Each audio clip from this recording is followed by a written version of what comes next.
తిరుపతి జిల్లాలో ఎర్రచందనం స్మగ్లర్ల ఆట కట్టించామన్నారు task force head SP Subbarayudu. Seshachalam అడవుల్లో స్మగ్లింగ్ కు అడ్డుకట్టపడిందన్నారు.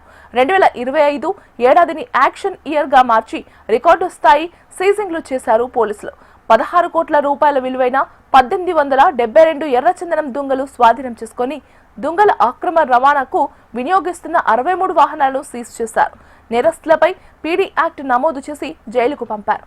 అటు క్షేత్రస్థాయిలో ఆపరేషన్లు, ఇటు గిరిజన ప్రాంతాల్లో అవగాహన సదస్సులు నిర్వహిస్తున్నారు.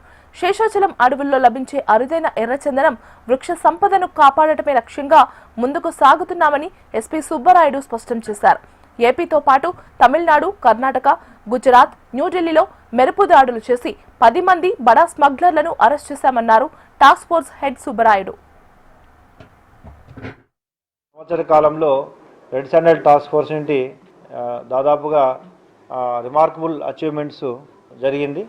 ముఖ్యంగా 64 కేసెస్ రిజిస్టర్ చేస్తూ దాదాపు 263 మెంబర్స్ని అరెస్ట్ చేయడం జరిగింది.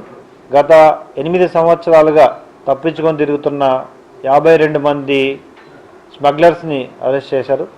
దాదాపు ఈ సంవత్సర కాలంలో 47 కోట్ల విలువైన 35.5 టన్నుల బరువు గల ఎర్రచందనాన్ని మరియు 63 వెహికల్స్ని స్వాధీనం చేసుకొని సీజ్ చేయడం జరిగింది.